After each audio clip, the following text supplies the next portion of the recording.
오늘은 자비가 봉사하신 하느님 책 47페이지 중간 부분에 또 살펴보겠습니다.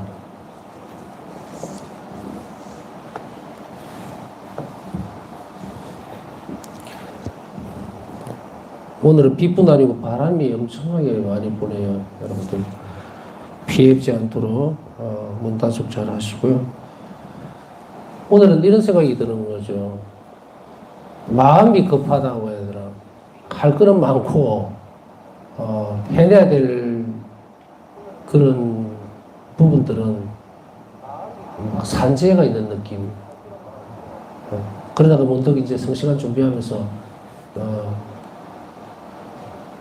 계속해서 연습해 나가는 부분들이 내 안에서도 일어나고 있구나 하는 생각을 해봤습니다.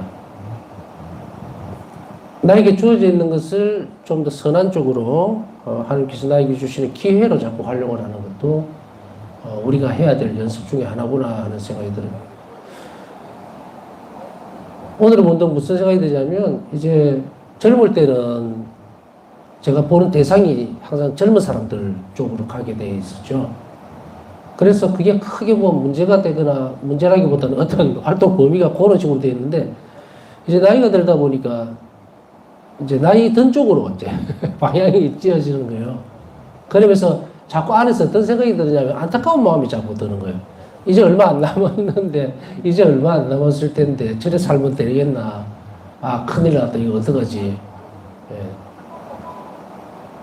진도는 안 나가고 그런 느낌들.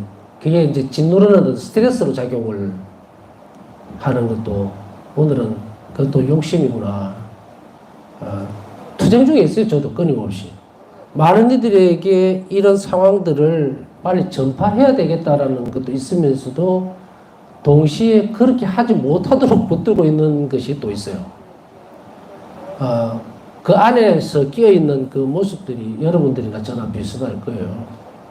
여러분들도 기도를 청하고 또 기도하면서도 좀 더 열심히 좀 가보고는 싶은데 마음은 급하고 하니까 여기 또 건드리고 저것도 건드리고 이러는데, 이제 이렇게 한번 오늘은 좀 생각을 해봤으면 좋겠다. 늘 하던 이야기 줄 수도 있지만 내가 할 수 있는 일은 아무것도 없어요. 사실은 우리가 오늘 하루 살고 또 얼마나 살지, 여러분들도 문득 살펴보면, 요즘 아까 이제 제가 시각이 많이 바뀌었다는 것은 나이가 든 분들을 이렇게 보면서, 아유, 뭐 솔직히 이거는 누구 뭐 어떻게 하려는 의도는 아무것도 없습니다. 아유, 얼마 안 남았을 건데 저렇게 살아서 될까, 좀 더 좋은 방향으로 데리고 갔으면 좋겠는데, 뭐 이런 욕심들이 사실은 충돌이 일어나죠. 충돌이 일어나고, 근데 그것 또한 하나님께서 또 안배주고 이끌어 가시는 대로 나는 따라가는 그런 입장이니까 좀 마음이 안심이 되기도 하지만 또 안타까운 마음도 들고, 이제 이런 것이 이 충돌이 일어나더라고요. 그것은 끊임없이 또 내려놨다가 또 했다가 또 내려놨다가 또 했다 이러는 건데, 오늘은 여러분들하고 좀 나누고 싶었던 내용이 그것은 아니고요. 반복하는 연습을 하라는 거예요. 반복하는 연습. 다시 얘기하면 뭐냐면, 어떤 어려운 문제 부딪혔을 때에 우리가 하느님을 자꾸 보여요. 내가 할 수 있는 일은 없어요. 사실은 우리가 어떤 실수를 할 수도 있고, 어떤 때는, 그죠? 쏟아진 물이라는 표현 쓰잖아요. 오늘 하루의 삶이 좀 누더기 같이 사실은 너덜너덜해졌을 수도 있고, 아무것도 안 했을 수도 있어요. 또 어떤 때는 어떤 부분들이 참 행복한 순간이 될 수도 있고, 그래서 그런 시간들을 가지고 충실하게 살았으면 살은 대로 하나님께 드려야 되고, 좀 부족한 것이 있으면 부족한 것을 가지고 하나님께 이렇게 드려야 되는데, 이 연습이 결국은 우리를 어디로 이끌어갈 것인가, 의탁하는 태도로 이끌어갈 거예요. 왜냐면은 우리 자신들이 주님, 오늘은 이런 일로서 마음을 상하게 해드렸고, 또 이런 의도하지 않았던 이런 일들이 있었고, 의도하지 않았던 이야기들을 들을 수도 있고, 또 그것 때문에 또 마음이 흐트러질 수도 있고 했지만, 그러나 분명한 사실은 내가 그것에 대해서 손을 댈 수 없다는 영역들이라는 거예요. 그래서 그걸 가지고 하나님께 계속하는 연습을, 이걸 인정한다는 것은 굉장히 중요합니다. 내가 할 수 없다는 것. 여기에서 책임을 회피해야 되는 의미는 아닙니다. 최선을 다했는데 말 그대로 엎어지 물이 돼서 결과가 그래 나왔을 때 그게 주저앉지 말라는 이야기예요.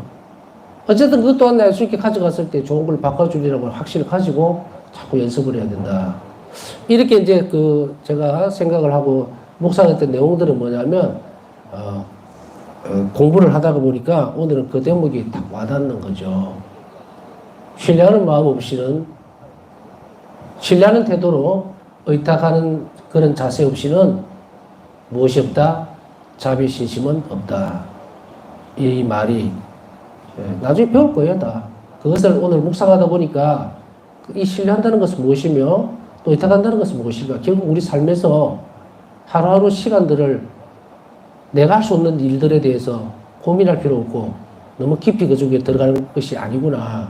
그렇다면 우리 빨리 거기서 빠져나와서 우리가 오늘 하루 잘 살았든 못 살았든 예수님께 주님 제가 이렇게밖에 못했습니다 라고 할 수밖에 없는 그 우리의 상황을 우리가 잘 견제한다면은 자비신심을 우리는 깊이 살 수 있는, 그래서 우리가 좀 더 안심하고 하나님 나라를 지향해서 걸어갈 수 있는 그런 상황이 되지 않겠느냐라는 생각이 듭니다.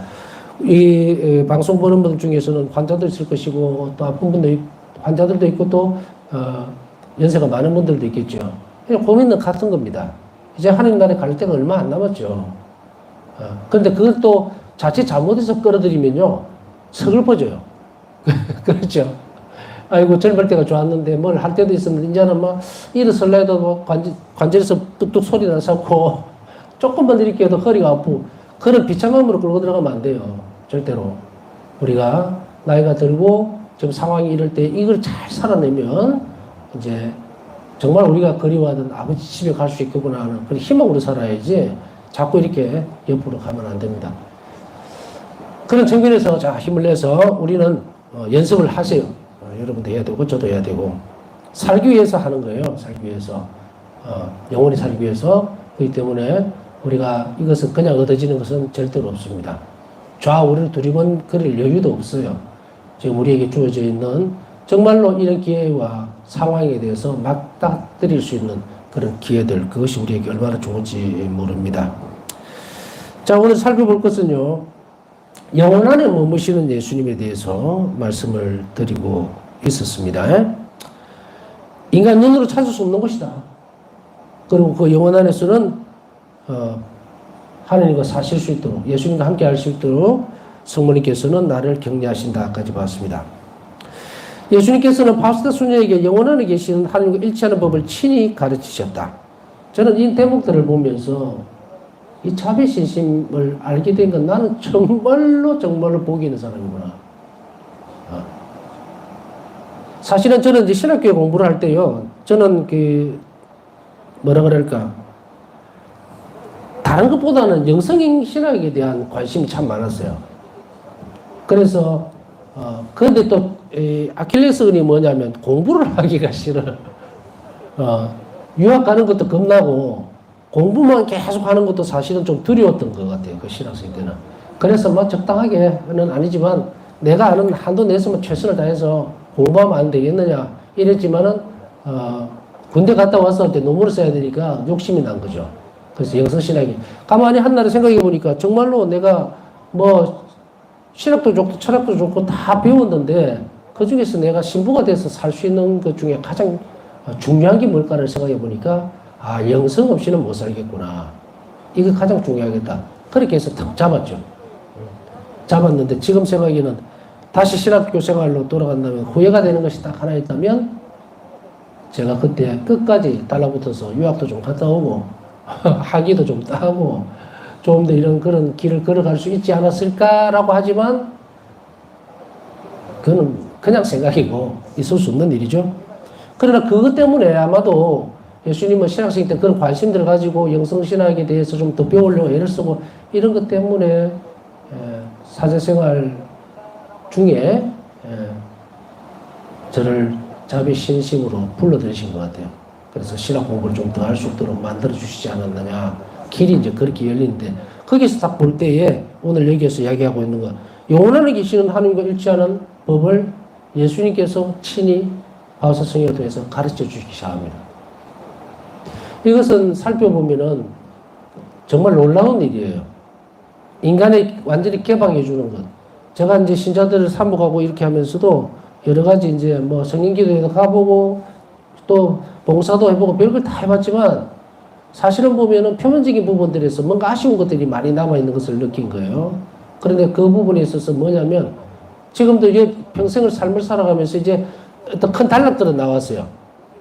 우리가 마지막까지 높은 덕성, 마지막 완덕에 이르는 것은 결국은 내 영혼 안에 계신 예수님과 하나가 된다는 거예요. 그러나 그까지는 맞아요.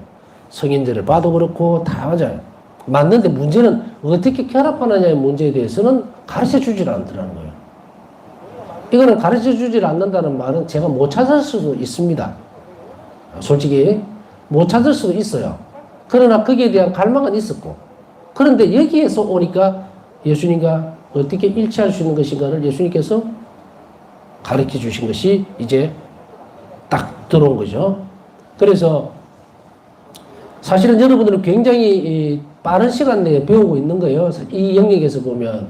왜냐면은 2000년 4월달 제가 유해 모시고 오고 2월달에 갔었는데 그때도 폴란드로만 이런 책들이 나와 겨우 자비가 풍성한 산이는 저 책만 번역이 되어 있었어요. 그것이 다 영어판으로 가고 독일어판으로 가고 이렇게 하면서 우리가 영어판이 나왔을 때 가지고 와서 번역을 하고 이런 과정들을 거쳤기 때문에 사실은 굉장히 따끈따끈한 거예요. 굉장히 빨리 우리는. 그러니 얼마나 좋습니까? 이 짧은 생애를 살면서 이것을 빨리빨리 습득할 수 있는. 그러니까 여러분들 쉬고 놀고 할 시간 없어요. 다른 것 들여다볼 시간도 없습니다. 이걸 계속해서 봐야 돼요. 계속해서 보고 연습하고 이렇게 해서 이제 이것이 좀 더 쉬워질 거예요. 좀 지나면. 내 영원한 예수님과 사는 법을 여러분들도 다 할 수 있어요. 쉬워진다고. 쉬워진다는 말은 하나님 은총 때문에 쉬워진다는 이야기지 뭐 우리 노력 때문에 쉬워지고 이런 것은 아니죠. 그죠? 우리가 예수님께 이렇게 노력을 하는 것은 예수님 은총을 바라고 기대하는 어린아이와 같은 것으로 돌아가기 위한 작업들입니다. 자, 예수님께서는 영원 안에 계신 하나님과 어떻게 하면 일치할 수 있는지 친히 바울사성에게 가르쳐 주셨습니다. 예수님께서는 그네가 지각하지 못할 때에도 항상 그네 영혼 안에 현존하시며 당신을 영혼 밖으로 몰아내는 것은 오직 죽을 죄, 사죄뿐이라고 설명하셨다. 일기 1181원. 자, 여기에서 확실한 부분들이 이제는 명확하게 드러나죠. 예수님은 영성처럼 내 영혼 안에 오셔가지고 어떻게 되는가? 계속 계시는 것인가? 여기에서 몇 가지들이 예수님께서 친히 드러내 주신 부분들이 있어요. 어떤 부분인가? 혐오스러운 영혼 안에는 들어갈 수가 없다. 그래? 그런데 여러분들 한번 생각해 보세요. 예수님의 가장 큰 고통이 무엇일까? 우리는 이런 경우 약간 비유지만 아주 약한 비유입니다. 예를 들어서 내가 굉장히 싫어하고 정말 근처에도 가기 싫은 사람하고 여행을 가서 케이블카를 타는 상황이 생겼다 생각할 때요. 혹은 엘리베이터를 칩시다 그래. 엘리베이터를 딱 탔는데 정말로 내가 싫어하고 멀리서만 봐도 정말 징그러운 그런 사람하고 딱 같이 둘이서 그 공간 안에 타고 있다는 그 상황을 한번 가정해 보세요.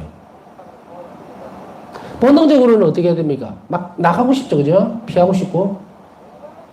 더군다나 이 상대방이 나를 막 욕을 하고 뒤에서 막 험담을 하고 정말로 평도 안 좋은 이런 사람이 딱 둘이 이렇게 맞닥뜨렸을 때 그 괴롭잖아요. 그 공간 자체가 너무도 괴롭죠.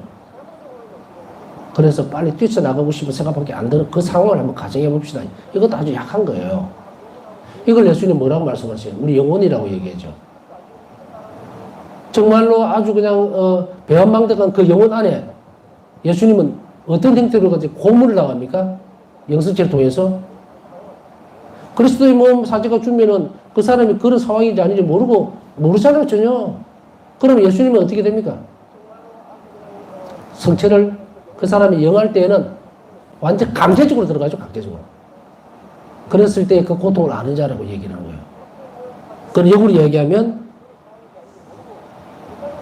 우리가 하나님 마음에 드는 영혼, 깨끗한 영혼, 성화한 쪽의 상태가 되어 있는 그 영혼의 상태를 계속 가지고 있지 않으면 우리는 그 사실 자체만으로도 하나님께 어마어마한 고통을 주면서도 하나님을 섬긴다고 그렇게 완전히 분리된 상태에서 살아가죠, 신앙생활이.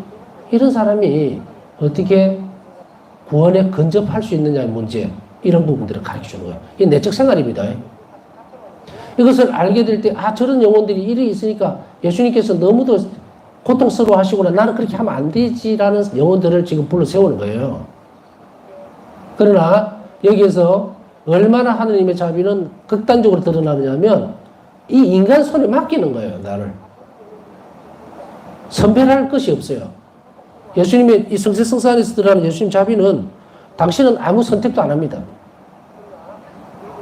예를 들어, 사제 가서 영성체를 할 때 그리스도인 모험 하면 예수님이 그 성체로 계시는 예수님이 그 영성체 해주는 사제 보고 야, 나는 얘한테 가기 싫어. 얘 얼마나 지저분하든지 너 아냐? 근데 왜 나를 거기에 주냐? 이렇게 안 하신다는 거예요. 이 모습은 꼭 어디를 닮았습니까? 어디를 닮았어요? 도살장에 끌려간 어린 양처럼 그는 묵묵히 아무 말도 하지 않았다. 십자가상에 끌려가실 때 예수님 어떤 말도 하시지 않으시죠? 그 죽음과 그 순환, 그 고통의 순간이 성체성사 안에 그대로 드러나는 거예요. 순환의 신비가 그대로 드러난다고. 이것을 우리가 묵상하고 받아들이고 하지 않는 한은 영혼은 하느님과 결코 결합될 수가 없어요. 예수님의 고통과 순환을 내가 알지 못하는데 그 영성질 한들 무슨 소용이 있느냐는 거예요. 아무 소용이 없어요. 그냥 들어왔다 나가버린다고. 예수님은 이런 당신에게 역겨움을 주는 영혼들에 대해서 얘기를 하고 있습니다. 그러면서도 그러나 여기에서 한 번 더 다시 살펴봐야 될 것은 이 기준치가 어딘가. 예를 들어서 어떤 사람이 늘 바람을 피우고 말이야. 마누라 괴롭히고 그런 사람이 영성체도 성사도 안 보고 응? 뭐 바람을 피우는 그거는 뺍시다. 그거는 대죄예요. 그러니까 이거를 빼고 그냥 하여간에 뭐 어떤 부분들에서 죄를 지을 수 있는 그런 부분들이 있죠. 그런 것들을 하더라도 그러면 그런 상태하고 어디까지가 갔을 때 예수님께서 그러면은 그 영혼 안에 사실 수가 없는 것인가에 대한 문제를 분명히 하고 있습니다. 예수님은. 이것을 분명히 우리가 알아들을 때에는 하나님 자비가 얼마나 큰지 그 폭을 알 수가 있어요. 예수님은 어떤 때는 그 말씀하시죠. 정말 너무도 역겨운 영혼 안으로 들어가야 될 때가 있다. 그 아픔을 아느냐, 그 고통을 아느냐라고 얘기를 분명하게 하고 있다고요. 근데 만일에 그 영혼이 내라면 어떨 거예요? 내라면 어쩔 거예요? 우리의 성찰과 모습들은 예수님 순환, 아이고, 예수님 순환을 보시고 막 할 것이 아니라 그 순환을 대해주는 게 내 자신이라면 어떻게 될 거냐는 거죠. 이러면서도 자비를 베풀어 달라고 얘기를 할 것인가? 그게 정당하고 올바른 태도인가? 이걸 바꿔가죠. 이게 통해입니다. 아, 주님, 제가 또한 그러한 예수님의 고통을 대해준 그런 주범입니다.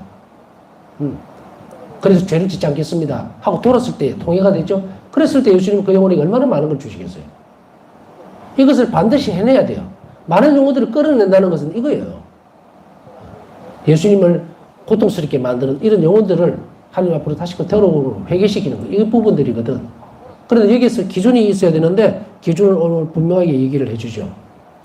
당신을 영혼 밖으로 완전히 밀어내버리는 것은 어떤 경우냐? 사죄, 죽을 죄밖에 없다. 사죄는 여러분들 알죠? 대죄, 십계명 어기는 거. 그래서 주일 미사를 빠진 사람이, 고난 사람이 정당한 사유 없이 성사도 안 보고 모령성죄를 내버리면 그 상황은 이제 표가 확 나죠.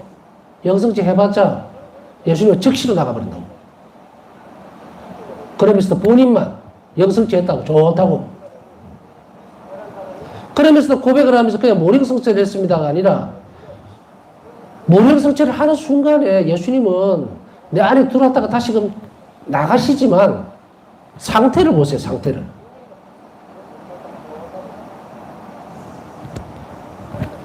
피땀으로 범벅이 되어 있는 상태예요. 들어오는 순간에 짓눌려가고 그 죄에 짓눌려가지고 그렇게 돼서 쫓아낸다고. 그런데 모령성취 하는 사람들은 앉아가지고 들어와서 고해성사 보면서 아무런 느낌도 없어. 고해성사 안 보고 뭐 영수증 했습니다.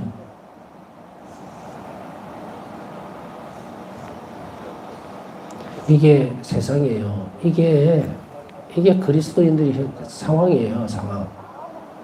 그런데 이 상황을 통탄하다, 뭐 어떻다는 거 잘못을 지금 지적하는 거 아니에요? 이런 부분들이 몰랐을 수도 있고, 모를 겁니다. 저도 몰랐어요. 이까지 극심하게 이렇게 고통을 당하실 거라고는 생각을 안 했단 말이에요. 바울사성에는 이 길을 열어주면서 예수님께서 가르쳐 주셨기 때문에 아, 이것이 큰 장애물이 되구나. 이게 예수님이 사랑하는 온전한 방법이 아니죠. 그럼 다 뜯어고쳐야 돼요. 그래서 오늘 어느 한 영혼이 아, 내가 이렇게 너무나 엄청난 짓을 저질렀구나. 내일 당장 성사를 봐야 되겠다면 얼마나 기쁜 일이 있겠느냐. 하늘나라에서 기뻐할 일이죠. 자, 여튼 다시 돌아가서 죽을 주 외에는 당신을 영혼 밖으로 몰아내지 못한다.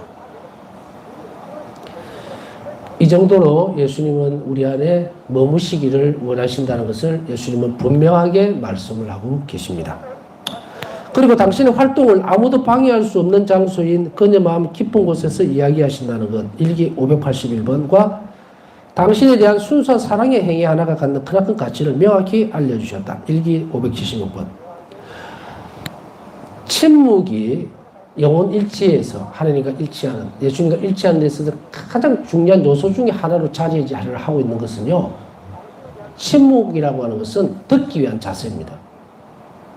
영혼에게 예수님은 가장 깊은 곳에서 너무도 조용히 말씀을 하고 건네시기 때문에 우리가 외적으로 침묵을 지키지 못하고 내적으로 침묵을 지키지 못하면 하나님의 목소리, 예수님께서 내 안에서 말씀하시는 내용을 하나도 알아듣지 못해요. 소음이 너무 크니까. 그렇기 때문에 수도원이든 저도 우리도 이제 신학교 때도 마찬가지지만 침묵을 왜 그래 강조하는지를 몰랐어요. 그냥 침묵.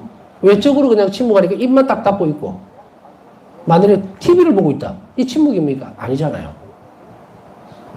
또 어떤 때는 입은 닫고 있는데 텔레비도 안 봐요. 그냥 눈 감고 있어. 근데 머릿속에 온갖 생각들을 다 일으키는 거예요. 오늘 있으면서 기분 나빴던 일들, 또 내일의 분심거리, 내일 어떤 뭐 만남이 있는데 그 참 가기 싫은데 가야 되나 뭐 이런 생각들. 내일 일은 내일 거예요. 내일 내가 살아야 뭐 내일 그게 내일이지. 이걸 몰아내는 연습을 하셔야 돼요. 오늘 하루 이 시간이 가장 풍요롭고 그리고 행복한 시간이 되려면 오늘 하루의 일은 오늘 하루를 끝내야 돼요. 예수님이 그길 원하시니까. 그렇지 않으면 내일이 내가 갖고 있는 주도권을 내가 갖고 있는 듯이 그렇게 하나님 앞에 설계를 하면 안 돼요. 끊임없이 연습을 계속해야 돼요. 조금씩 치워졌죠, 이제. 아이고, 내일 정말 걱정거리가 하나 있었는데, 그건 내일 생각하면 되지, 뭐. 오늘 주님께 맡기고. 내일은 또 희망이 있을 것이야. 라고 하기를 바라시는 거예요. 그 바라는 그 순간에 하나님의 개입이 있다고요. 희망을 그곳에 한 영혼이 두고 있기 때문에. 그런데 우리는 그렇게 안 하죠. 하나님께 맡기고 희망을 두기보다는 내일이라는 시간도 내 것이냐 착각하고 산다고. 이걸 자꾸 내드려야 됩니다. 이것을 바울사성에는 전에도 몇 번 강조했지만 여러분들은 계획을 세울 때 혹은 무슨 고민을 할 때 주님 내가 내일도 살 수 있다면 내일 그 문제를 해결할 수 있도록 좀 도와주십시오. 이렇게 하라. 연습하셔야 됩니다. 이거 무슨 뭐 명문화 하듯이 글자 하나 탁 적어놓고 요게 이제 평생 갈 거다. 그거 없어요. 계속 저도 그렇지만 여러분들 계속 연습해야 돼요. 내일 겪어내야 될 게 너무 크다 하더라도 내일 일은 내일 주님이 또 새로운 안배가 있을 거라고 굳게 믿고 오늘 있었던 일에 대해서 감사드리고 그리고 맡겨드리세요. 그 연습을 하는 것이 뭡니까? 의탁의 태도예요. 그래야만 하나님이 내일 일에 대해서 개입을 하실 수가 있다. 일단 침묵이라고 하는 것은 이래서 많은 사람들에게 바울사 성녀는 예수님에게 이런 지적들을 많이 이렇게 좀 어느 정도 드러납니다. 일기에서 많이라고 해서 뭐 계속 드러나는 것은 아니고 간간히 볼 수가 있는데 너는 말이 너무 많다. 쓸모없는 말을 너무 많이 한다. 침묵을 지켜라. 차라리 그 시간에 침묵을 지키면서 연옥 영혼들을 위해서 기도하라고 예수님은 분명히 명령하시죠. 지적을 하시면서 딱 이건 뭡니까? 영혼이 우리 그렇게 하라는 이야기예요. 그래서 어떤 사람들은 쓸데없는 말을 너무 많이 함으로 인해서 지치는 사람이 있어요. 하루 종일 성당에 가서 반갑죠. 그런데 막 얘기하다 보면 정치 이야기부터 시작해서 막 세상 전체를 다 뒤집어 놓은, 심지어는 내일 드라마가 어떻게 전개될 거라는까지 이야기해가면서 막 하고 나면 그 다음 집에 가면 퍼져버리는 거예요. 너무 많은 말을 해버리니까. 소진이 돼버리죠. 기가 빠진다고. 근데 그런 걸 잘 못하는 사람이 있죠? 그런 조절을 잘 못하는 사람은 뭐라고 얘기했습니까? 방사선의 9일 기도를 하면서 예수님께 그 은총을 청해야 됩니다. 단점은 말이죠. 하나님 앞에서는 부끄러울 것이 아닙니다. 물론 자랑할 것도 아니지만 그렇다고 해서 감추고 들 필요는 없어요. 바로 사도 보십시오. 나는 주님 앞에서 내 단점을 떳떳하게 여러분 앞에서 자랑합니다. 왜? 이것 때문에 예수님은 이 단점 때문에 나를 뽑으셨고, 그리고 이것 때문에 내가 교만하지 않도록 하셨습니다 하고 고백하잖아요. 그러니까 나는 막 너무 말이 많은 사람이 있어요. 사실 만나보면 계속 얘기하고 막 정신없이 자기 얘기 많은 사람 만나고. 근데 자기도 알아요. 너무 소란스럽다는 것을. 근데 고치지를 못합니다. 라고 했을 때는 방법은 뭐냐? 예수님 앞에 가서 입이 좋은 말을 할 수 있도록, 자비로운 말만 할 수 있도록 도와주세요 하면은 시간이 걸리더라도 반드시 좋은 성과가 있을 겁니다. 그렇게 하면서 그 영혼은 순수하게 이제 모든 것이 돌아가게 되는데, 이야기 마음 깊은 곳에서 살 때 침묵을 지켜야 한다는 것과 당신에 대한 순수한 사랑의 행위 하나가 나타나는 가치라는 것은 무슨 말입니까? 우리 행동의 가치를 가지는 것은 한 가지 이유밖에 없다고 그랬죠. 그건 뭡니까? 하나님에 대한 사랑이 가치를 정합니다. 사람들은 엄청나게 아주 그냥 큰 일의 규모라든지 아니면 어떤 도네이션을 하면 돈의 규모에 따라 가지고 큰 일을 정말로 가치 있는 일을 하셨습니다. 라고 하지만 천만에. 예수님은 그 가치를 완전히 무시합니다. 순수한 사랑에서 나오는 행위 하나가 가지는 엄청난 가치에 대해서 말씀하시는데, 이 순수한 사랑의 행위는 어떤 것이 순수한 것이냐?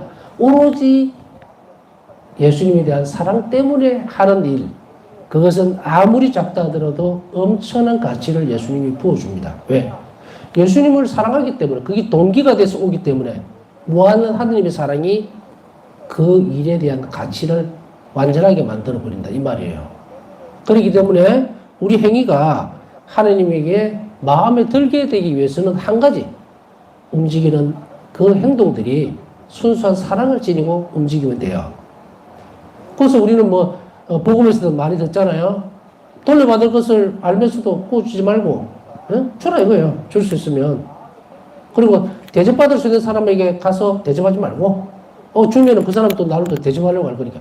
그러니까 돌려받지 못할 곳에다 주라는 거예요. 그 의미가. 그랬을 때 내가 큰 보상을 해주겠다. 자, 여기서 이제 하나를 더 끄집어내면요.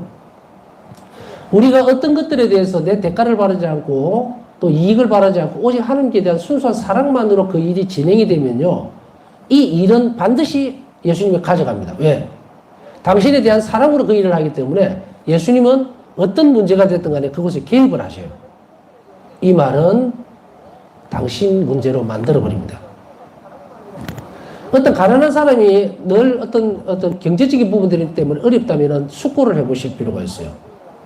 내가 내 노력으로, 내 생각으로, 내 어떤 그것만으로 이 경제적인 어려움을 정말 헤쳐나가려고 생각하지 않았는가.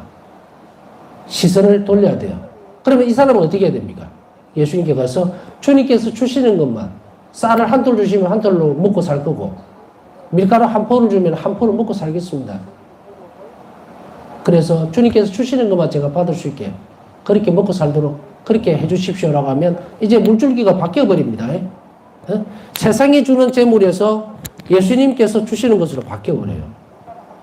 대신에 우리는 뭘 해야 됩니까? 자비로운 태도를 계속 가져가면서 나에게 주어져 있는 작은 물질에도 감사드리고 기뻐하고 그것에 대해서 하나님께 그 공을 돌리는 사람, 이 사람은 부유한 사람이 돼요. 물질적으로 절대로 핍박을 안 받습니다. 자, 이거는 여러분들이 가지고 가야 될 숙제입니다. 숙제예요. 나는 계속 이리 했거나 저리 했거나 여하튼 가난하고 물질적으로 내 쪼들리고 이렇게 살았는데라고 했을 때에 문제는 그게 내 거라고 생각하고 하나님 개입이 전혀 없었던 상태예요. 그냥 예수님은 들어주세요. 제발 좀 도와주세요 하고 자기 일로 이걸로 했느냐. 아니면 온전히 이것을 드리고 우리 주일기도의 키포인트가 있어요. 아버지의 뜻이 이루어지게 그것과 이웃에 대한 용서죠. 그죠? 그걸 잘 지키면 일용할 양식을 주신다고 그랬죠? 일용할 양식이 반만 줍니까? 반찬도 주셔야지. 물질적인 것은 그렇게 나오는 거예요. 아버지의 뜻만을 실천하고 그리고 용서하는 것. 이거 뭐야? 자비죠. 자비 행위입니다. 용서가. 그것만 충실하게 살아갈 때. 그래서 이제 자비신심에서 우리가 어느 한 일부분에서는 그 부분을 이렇게 표현하죠. 어린아이와 같이 돌봐준다는. 그리고 물질적으로 현세적인 이익도 충분히 살아가는데 필요한 것을 주시겠다는 약속이 이게 채워지면 이게 된다는 거예요. 이게. 근데 양쪽에 두 개를 들고서는 안 됩니다. 그건 안 돼요. 그것은 뭐 편하면은 이쪽으로 가고 아니면 이쪽으로 가고 예수님은 당신 일로 그 취급을 안 하기 때문에 그 일이 꼬이고 이런 거예요. 여러분들이 큰 고민이 있고 힘든 것이 있을 때는 정말 예수님 사랑합니다. 제가 이렇게 너무 힘들어요 라고 했을 때 예수님이 나를 어떻게 받아들인가? 형제로 받아들일 때에 그 문제를 당신이 해결을 해주죠. 근데 대면하니 아무것도 없는데 와서 해달라고 때를 쓴다고 해서 해주실까? 일부는 줄 수 있지만 전부는 안 해주죠. 그래서 바로 이런 부분들을 우리가 생각해 보면 오늘 이야기하고는 이거 순수한 사랑이 가지고 있는 가치, 이걸 힘써 일하면, 힘써서 생각하면 돼요. 덧붙여서 아까 그런 부분들, 하나님께서 나에게 해줄 수 있는 일들이 무엇인가를 자꾸 양보를 하고 찾아내야 됩니다. 그래서 이것은 주님의 일입니다 라고 할 때 나는 나머지는 내가 다 받아들여야 돼요. 그게 좀 부당하고 불안하고 이렇다 하더라도 그것을 하나님께서 내가 맡겼으니 그 일을 해주시는 것을 내가 받아들여야지, 그냥 나는 하나님께 맡겼어요 하고 자기는 관심이 없으면 안 된다는 얘기예요. 어떻게 해주시겠지 뭐. 근데 해주시겠지 해놓고는 1, 2, 3, 4가 오면은 선별을 해버려. 이건 너무 힘들어. 안 돼. 이 방법 틀렸어. 이건 내가 원하는 게 아니야. 내 자존심 너무 상해. 다 없애버리면. 이거 무책임한 거지. 맡기는 게 아닙니다. 뭐 앞에서 충분히 배우셨으니까 뭐 생략을 하겠습니다. 이렇게 우리가 하나님 자비로운 일들, 그리고 순수한 행위들을, 사랑의 행위를 하게 되면 예수님을 현존시킨다 그랬죠. 그 현존시키는 것이 자꾸 늘어날수록 우리는 하나님 안에서 안전하게 살 수가 있다. 행복하게. 그것을 천국의 삶을 지금부터 앞당겨서 산다는 말이 이 말입니다. 또한 다른 부분들이 또 있습니다. 이 일치를 위해서는 그녀의 기도, 단식, 고행, 노동, 모든 고통을 예수님의 기도, 단식, 고행, 노동, 모든 고통과 결합시키라고 권고하셨다. 1기 531번. 내가 기도를 하고 노동을 하고 하는 이 모든 일들을 단식, 이런 십자가, 육체적으로 어려운 것들, 이거 전부 예수님과 결합시키라. 그래야만 하나가 됩니다. 똑같이 닮아야 돼요. 내가 겪고 있는 모든 일들이 예수님께서 겪으셨던 것과 계속 결합을 시키는 연습을 하라고 예수님께서는 권고하고 계시는 거예요. 이걸 해야만 영원한 일치가 된다는 이야기입니다. 이거는 그냥 그럴 수도 있나가 아닙니다. 반드시 해야 돼요. 이거는 제가 가르쳐주는 내용이 아닙니다. 예수님께서 이를 해야만 그 영혼 안에서 당신과 일치될 수 있다고 분명하고 하고 계시기 때문에 이것을 여러분들이 차근차근 연습하고 숙고하고 그리고 작은 부분부터 연습을 지금 당장이라도 해야 됩니다. 남은 시간 묵상하면서 오늘 어렵고 힘든 분들이 또 어렵게 힘들게 기도를 요청을 하셨습니다. 기도 중에 함께 기억해 주시고 예수님께서도 들으실 것이고, 특히 제가 읽어드리는 것은요, 여러분들에게 이런 기도 지향도 읽어드리는 것도 있지만 사실은 파사성경에 청하는 기도의 내용이에요. 파사성경 들으십시오. 이런 기도가 올라왔습니다 하고 저는 청해 주는 거예요. 그러니 분명히 모든 일이 다 잘 될 것입니다. 남은 시간 묵상하면서 예수님께 오늘 하루도 허락해 주시면 감사드리고 오늘 배운 것을 영혼 안에 깊숙이 잘 간직할 수 있는 은총을 청하도록 합시다.